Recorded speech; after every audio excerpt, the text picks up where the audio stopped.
Good morning. Good morning.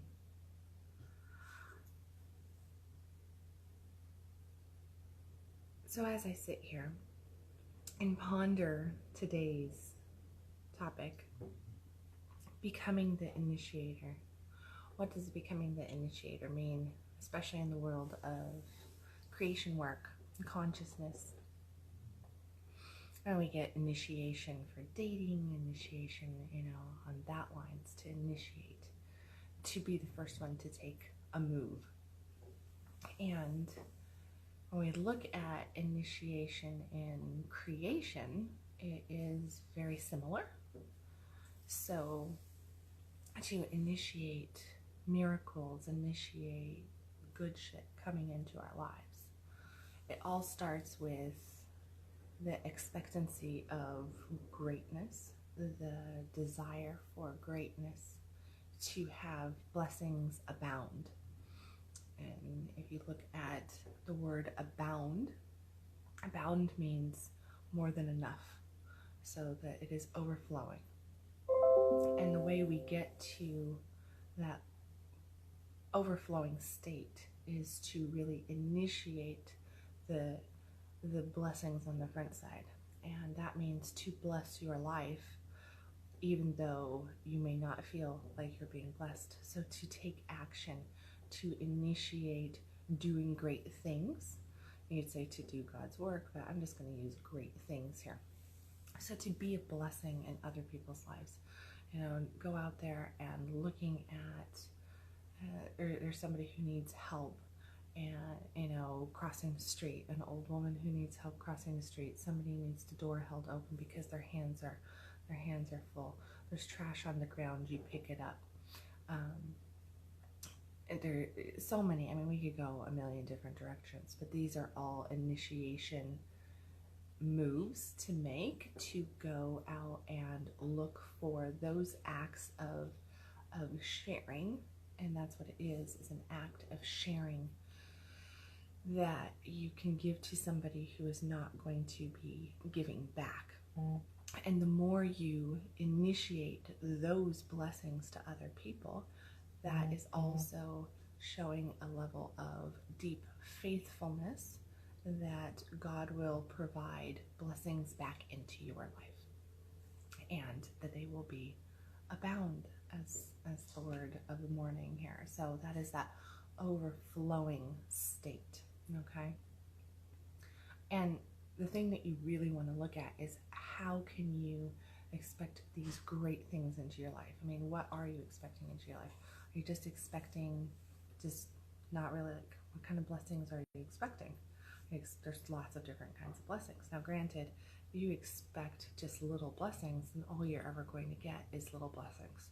And I would classify little blessings as, I'm pretty used to getting a close parking spot wherever I go, no matter what the weather is doing. I'm good at getting a front parking spot. It's a little baby blessing. That is just a little baby blessing, but it is one of those that it's just like, no, that's just what I get. There's this certainty that that's going to happen for me most of the time, and it does. So that's a little blessing. You can start there, but you don't want to remain there. You want to take the expectancy of blessings and grow it, because we're really created for greatness, and we're created for, just tons of good stuff. So really, it's like, if you're always expecting to eat fast food, then you're never going to end up in the 5-star restaurant, right? But if you have this expectancy level of eating at the 4 or 5-star restaurant, then your chances of eating in the 4 or 5-star restaurant increase, because that's just where your attention is. I don't get asked to go and eat out at fast food restaurants. Nobody asks me to do that. People ask me, where do you want to go? I tell them where I want to go. And I pick my favorite restaurants. There is a quote that an old pastor of mine, I've talked about him before, Pastor Jack Holt up in Washington. And there's a quote in one of his books that I was looking at this morning, and it is this: It's very easy to become accustomed to living a life that is far below your spiritual potential. It's easy to contaminate our lives by watching the wrong things on television or putting the wrong foods and drinks into our bodies. It's easy to live careless lives and think it's normal. So even though that sounds like, yeah, careless gets put in there, the careless lives, but to be careless in this practice means to not ask for those blessings, to not expect excellence, to not initiate greatness into the world. It is just to kind of let life just take you, and you just go with the flow, you could say. Now, going with the flow is good, but in this term, it's not good. It's really, that's just letting life take you and not being the initiator in life at all to your blessings. To just kind of let your life become as, just this normal state. It's just normal. There's nothing abnormal about my life. This is going on, that's going on, everything's normal. Life just is, right?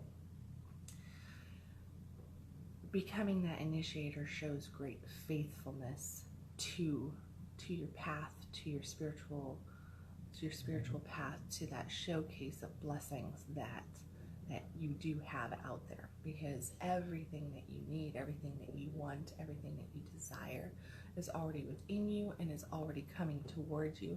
It is a matter of opening up and allowing it to flow through. And you do this through becoming the initiator.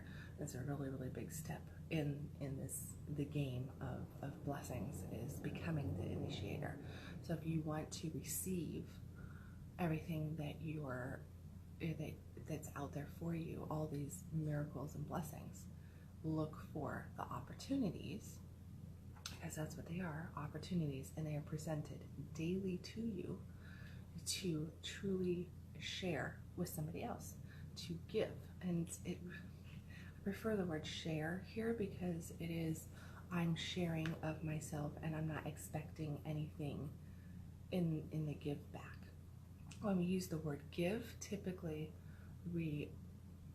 it's like, I give to you, you give to me. So it definitely comes across as though it's a two-way street in the land of sharing, and to initiate, to really cast that blessing stone out there and be that initiator, is to share and to just give without expectancy to get anything back, because your expectancy is with the greatness of God, the universe, not with this person that you just did a nice thing for.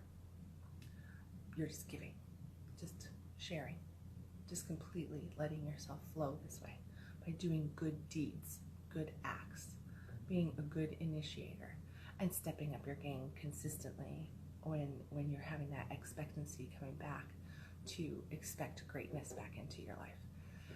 The small blessings, the medium blessings, the big blessings, expect it all. And as you move through this process, and the more you get wrapped up in the fun of the act of sharing, because it can be very, very fun to like go, okay, I'm going to share with 3 people today. I'm going to share unconditionally with 3 people today. Can't wait to see who those people are. And then you're actively looking for ways to share when you're out there in the world. The second step to this, though, and this is the hard part, the part of sharing is not that hard on the front side.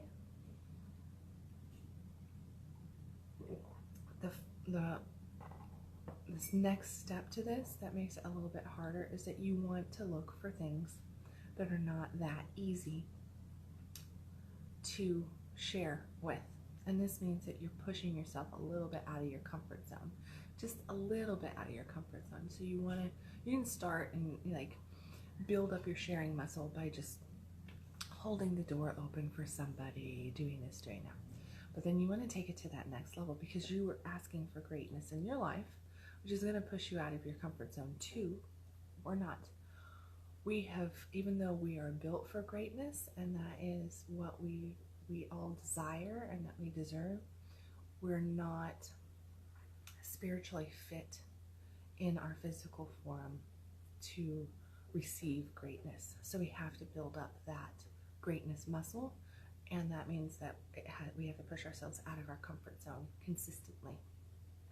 So we do this in the reverse. We start building that muscle by sharing with other people in different areas that may seem like it's going to push us just a little bit. Does it make you go, it might mean that you're going to talk to a complete and total stranger, and that's, you know, a really big push for you because you're introverted. It may mean that you need to give money when you only have, here you go. Years ago, I was driving down the road, and this guy, it was raining, and I was talking on the phone to an old boyfriend, and we were having this whole conversation, and I had to slam on the brakes because this man walks out in front of my car. I'm like, whoa. So I slammed on the brakes, and he like waved me down in the midst of this, and I thought that he was hurt, something like that, and I had my friend on the phone. So I pull over to the side of the road into this parking spot, and he stops me, and I like pop my head out the window, and my friend's yelling at me like, don't do that, you're being stupid, you know, this guy could like mug you, whatever. He was just worried about my life, and I'm like, okay, it's a good thing, right? Total stranger. Well, it's this old dude who he's homeless, he's this, he's that, and I was in this point in life where I had really no money, like no money. I was strapped big time. $20 to me was a lot of money. That's a massive amount of money. But I had $20 in my purse, and it's all I had. And I remember thinking like that was my milk money for my kids and cereal. It was the gas in the car. It was, you know, like a million places that this $20 needed to go. But this guy was needing money for, I don't even remember what the heck he was needing money for. He was needing money. And normally I don't give money away to the guys standing on the street corners because my heart is not compelled to do that. I only do this when my heart says yes. And to this guy, my heart felt yes. So I dug in my purse and I pulled out the $20 and I gave it to him. It was my only $20. And there was a piece of me that was like, oh my goodness, you know, like there went gas, there went milk. And I handed it to him, and meanwhile my friend's yelping at me like, don't do this because, you know, he's gonna rob you blind or whatever. I'm like, whatever, shut up. So I handed it to him, and as I did it, I felt in my body. This was a definite push out of my comfort zone. I felt doubt rise up. I felt fear rise up. I felt all these things of my ego come up to the surface. But then there was this voice inside of me, this little voice that was like, no, this is a good act of sharing. And I went ahead and I pushed through, and I handed my money over, and I did it freely. I knew in that moment that I couldn't like be holding on to that $20 bill going, no, and like pulling back on it. That's not the right energy exchange. So I just handed over. I told him, you know, bless you, you know, wish you well. Get out of the rain, dude. Like, get out of the rain. And I got back in the car and I drove home, and I just washed it out of my mind. And in truth, I don't think I've ever told anybody this story before, which is point number 3.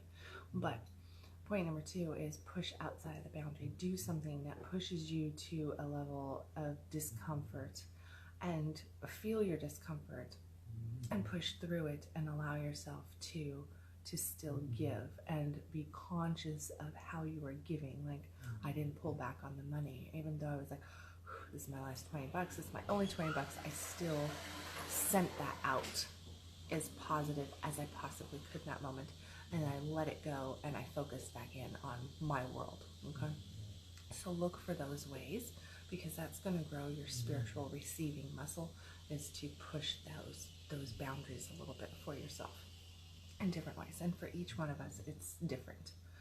And then step number 3 is to not pat yourself on the back, to not step into the land of pride and need to tell everybody about it. Now, granted, I'm talking about something that happened 9-10 years ago, and for the sake of conscious coffee here, I didn't turn around, I didn't go home and tell my family like, oh man, yeah, you know, I feel so good about myself because I gave this $20 to blah, blah, blah, and it was our only $20 for, you know, the next few days, and da, da, da, da, sorry kids, nothing like that. I didn't even bring it up.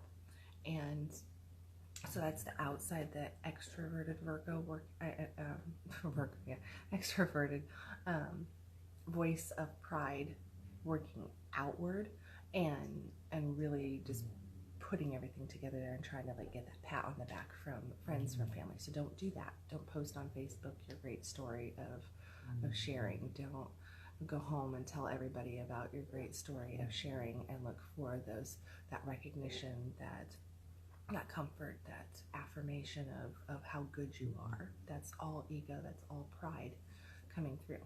And then the second part of that is to look internally and not pat yourself on the back with your thoughts and telling yourself, oh, you know, like that was a really sticky situation. You can acknowledge that, like, okay, that was me pushing through. Yay, drop it and move on.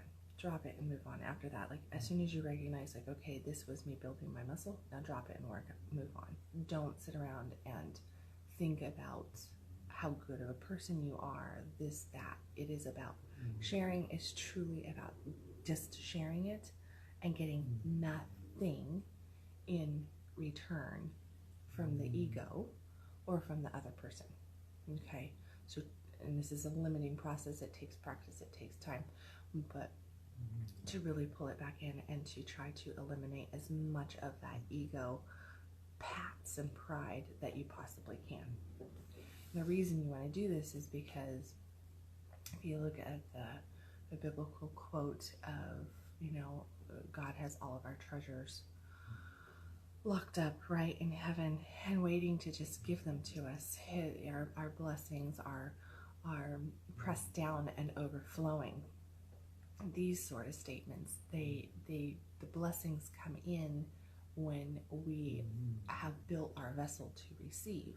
So as we build our vessel to receive, that's that spiritual muscle, that's that ability to receive it. That also means that we have really purified ourselves, you could say, to a level to receive. And it doesn't mean that we're holier than thou and all that stuff and not living life. That's not the purity that we're talking about here. We're talking about that purity of spiritual muscle, that strength to just go, be, do, and have these things in life. And that means to be the initiator, to do the acts of the blessings, to give, share those acts of blessings out, and thus receive our blessings in a bound form, right? Like overflowing. And that is that more than enough with plenty left over mindset. And you get to that because you just have so much faith in life, in God, in the universe, whatever word you want to use here, that you have so much faith that you're going to receive, and that everything is taken care of for you, that everything you need is taken care of for you, that you can go ahead and you can share unconditionally with no expectation to get anything back, including the pat on the back from people in your life or from self, from that ego pat on the back internally. So there you go. That's it. Those are the 3 things that I really want you to look at today. Is like, become the initiator, look for ways to share. Okay, so that's look for ways to share. Step 2, look for ways to share that push you a little bit out of your comfort zone. Notice, feel that comfort zone getting pushed, that muscle getting built. And then number 3, be very consciously aware of how you are trying to receive something in return for your initiation of a blessing, for that creation. How are you trying to receive? And really just step in and try to nip that in the butt as best you can. And then step 4 is to have that expectancy that everything will be taken care of. So stop looking for the little things. Like, I mean, you can call in a parking spot. That's awesome. Like, I do that every day. And to request those things, but it is this level of certainty that, and that's what faithfulness is certainty that everything that you need will be taken care of. And by just going and doing and being the best you that you can be, and not receiving these little, pats on the back, which is what we do when we go, oh, I'm such a good person, or we have to tell everybody. We're actually receiving our blessing there instead of all the blessing that is out there for us. So make your choice. When you can choose to receive the ego blessing of the pat on the back for doing these good deeds, or you can swallow your pride, which means internally and externally, to swallow that pride and to receive the bigger blessing, which means that your life is abound with lots of good shit. Because your expectancy is that God is going to keep his promise and flow through us tons of blessing into our life, tons of blessing. We just have to build our spiritual muscle, right? Build that vessel, strengthen it so that you can receive, because there's a shitload of blessing out there, okay? And it's coming all the time. We have so much coming to us. And as you become more consciously aware of how you are blocking it, or how you are receiving the breadcrumbs instead of the actual blessing that's out there, and those breadcrumbs are the pride, are the ego, are those, when you make the choice to receive that support of others talking to you, or your internal voice, that's breadcrumb blessing, okay? Like, ooh, yeah, good person, versus having everything taken care of for you. And just know that it is out there. It is there for you. You are so supported. You are so loved. Every one of us is. It's just a matter of being willing and open to receiving it, which means allowing it to flow through us. So, okay, guys. That's about it. I think that's the message. I feel closure. I feel completeness. There you have it. So happy Thursday to you guys. Go receive your blessings. Go look for ways to initiate blessing into other people's lives. If this conscious coffee touched you in any way, please remember, push the little share button. Okay, guys, push the little share button to help me share this, get it out there, so that everybody can get these little tidbits and messages and stuff. So I love you guys, and I will catch you tomorrow morning for Friday Conscious Coffee. And I'm not doing Conscious Coffee on Saturdays and Sundays anymore, so let's remember that. Just a little quick reminder. I had somebody pop me a message on that. So yeah, but I will see you tomorrow morning around 6 a.m. for Friday Conscious Coffee.